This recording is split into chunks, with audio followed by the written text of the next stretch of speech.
Welcome back, Desmond. You'll be happy to hear there's actually good news for once. Yeah?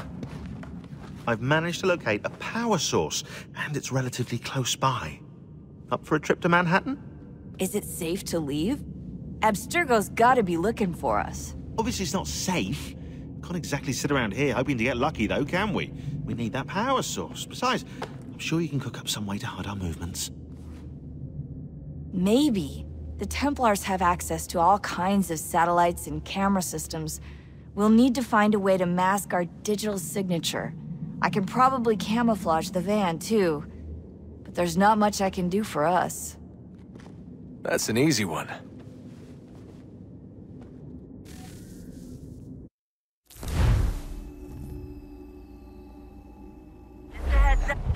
Local utility companies have assured the public that they're completely prepared for the upcoming solar maximum.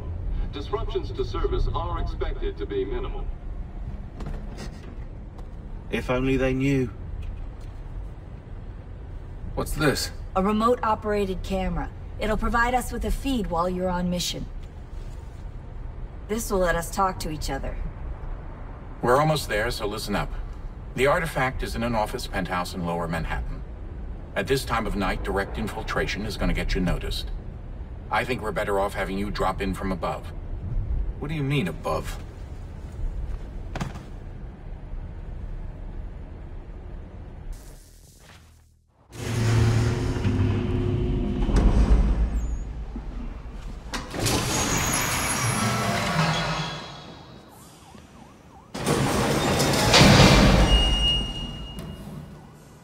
Can you hear me? Testing. 1, 2, 3. Yep, read you just fine. Now why don't you power up the camera?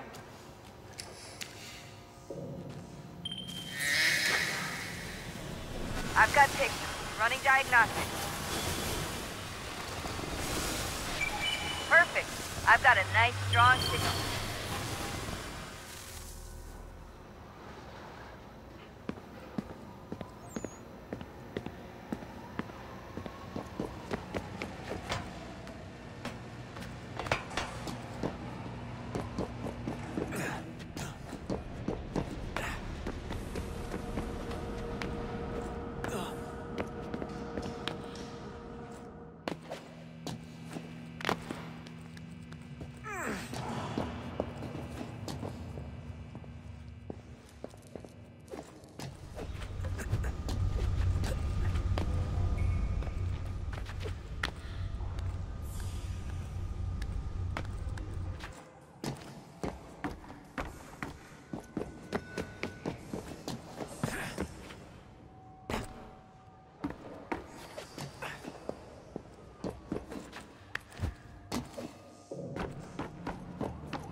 Oh, that's hold still. That's a lovely view. Seriously, Sean? Fuck you.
Jesus. Look on the bright side.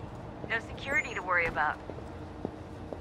And on the not so bright side, the slightest misstep means you're effectively paced. Shut up, Sean.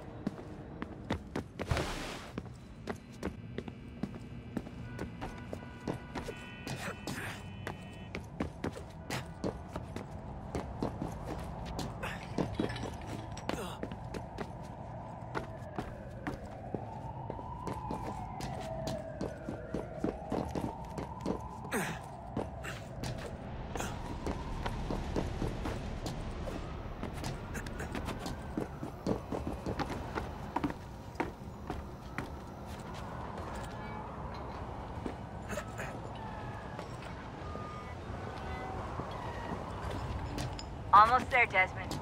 Once you reach the top of the lit-up crane, you should be high enough to make the jump. Should? It'll be fine, don't worry. Well, you might want to worry a little. I'm pretty sure she was high when she was running the numbers. Sean! A joke. It was a joke. Or was it?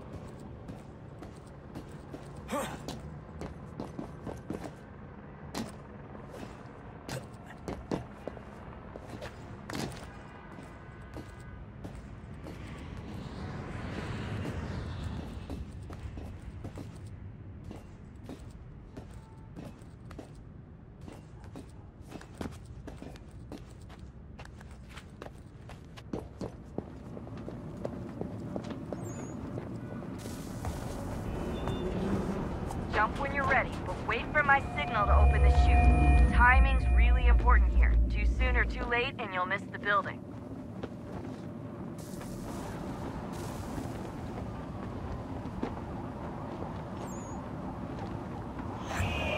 Now! Open your chute, now!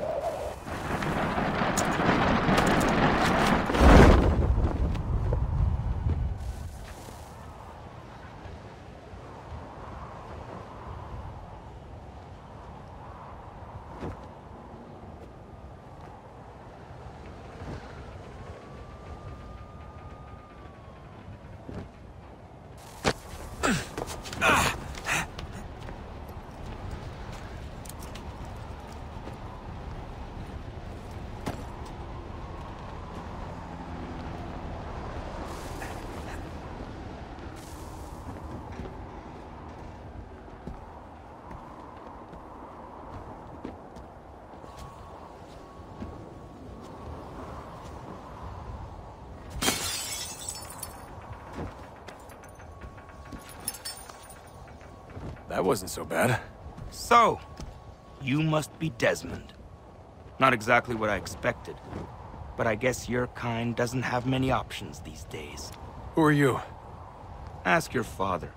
Now give me that. I don't think so. Look, I'm not supposed to kill you, but the boss man didn't say anything about fucking you up. So you've got to the counter. Oh!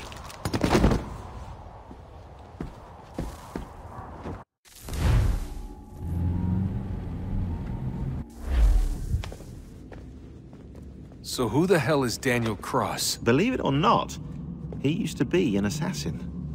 The assassin, the way I've heard it told, but it turned out he was a sleeper agent for Abstergo, programmed to infiltrate and destroy the organization. How did he know you were there? We could be compromised. They must have caught me snooping inside their network and sent Cross to see what we were after. If they were aware of our current location, we'd know. Though, I will say this, it doesn't bode very well for future expeditions. I've set up some cameras topside. If anyone shows up, we'll see it. I'd suggest you go see about finding a socket for that power source. Or we can return to Connor if you prefer. All the artifacts in the world won't mean a thing without the key.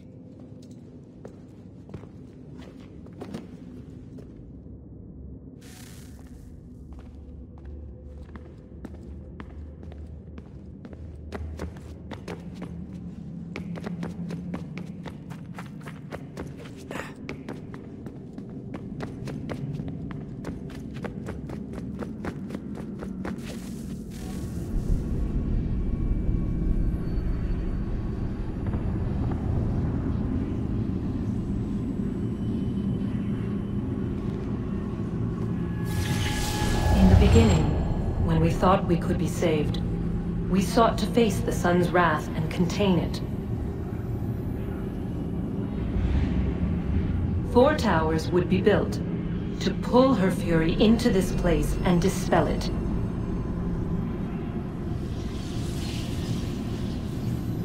But even with all we knew, with all we had, it would take too long. 1,000 years we could labor and still the work would not be done. The first tower was never completed. The project abandoned. We moved on. But while we labored on other endeavors, a few returned. They thought to automate the process. Metal might finish what flesh could not.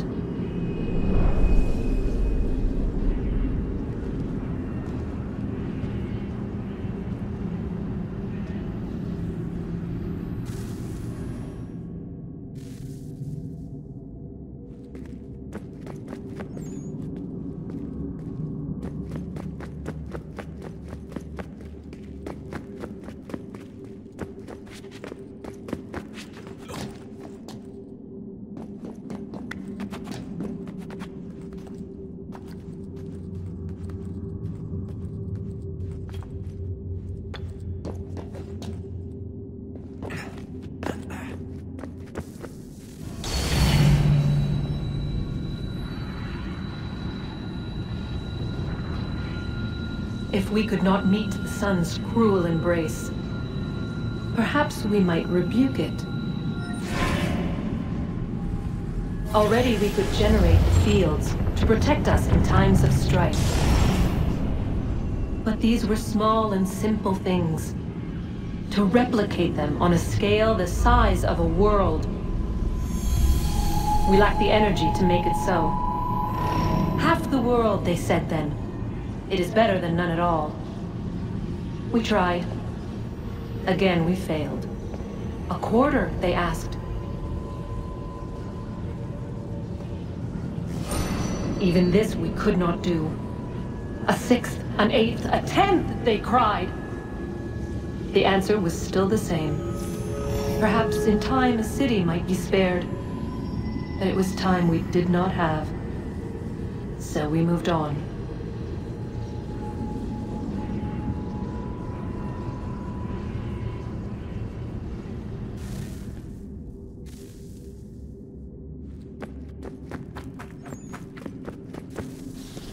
Wonder what's inside. Only one way to find out.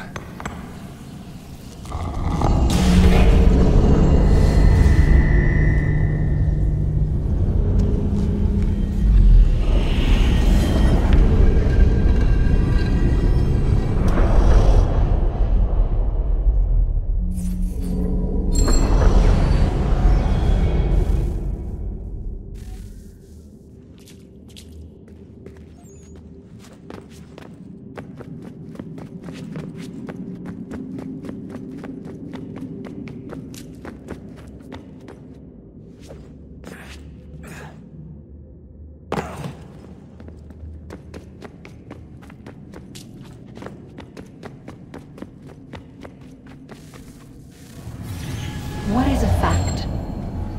Is it fixed? Immutable? Certain in its existence and only awaiting discovery? Or might it be changed? Here we learned the answer, and thought that it might save us. They were used to command, to control, to own. But we soon discovered another use. When enough sat in thrall and were told to believe, their thoughts took on form. What was imagined became real. If 100 minds could wish away a wall or create a tree, what might 1,000 do? 10,000? More? Might we change the consensus and will the threat away? We resolved to send one into the sky where it might illuminate us all. Once placed, a sentence would be uttered. Make us safe.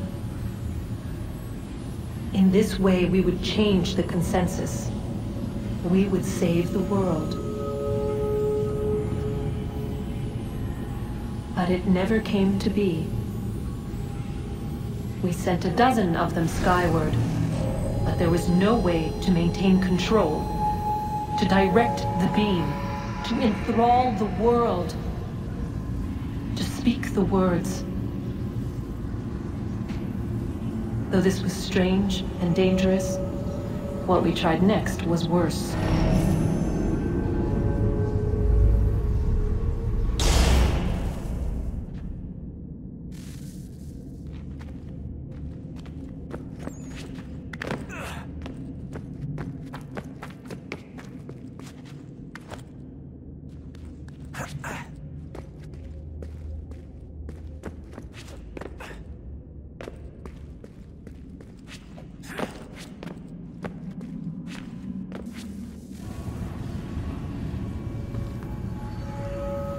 Our first instinct was to travel back, to change the past.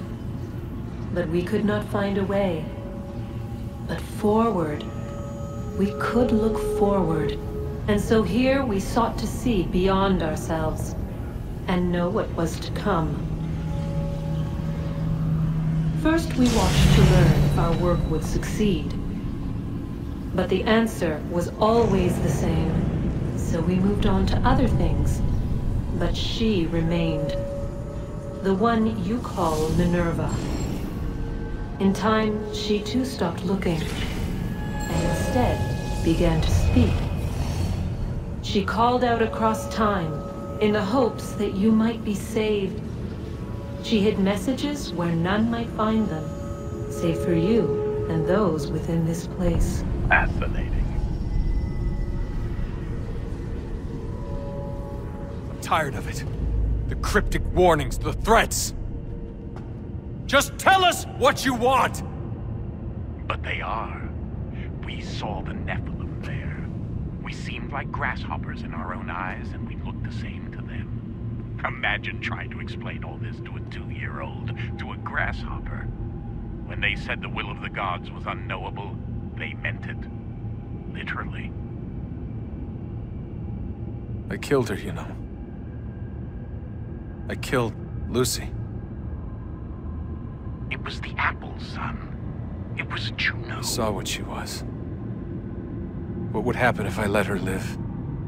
I could have stopped myself. I mean, there was a force there. But I didn't have to. I chose to. Desmond. Lucy was going to betray us and take the apple back to Abstergo.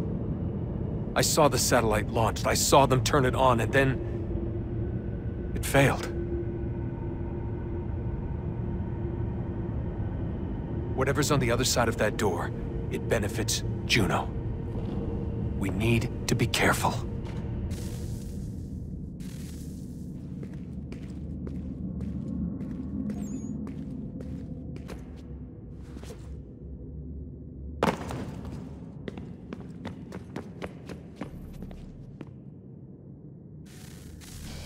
Good luck, Desmond.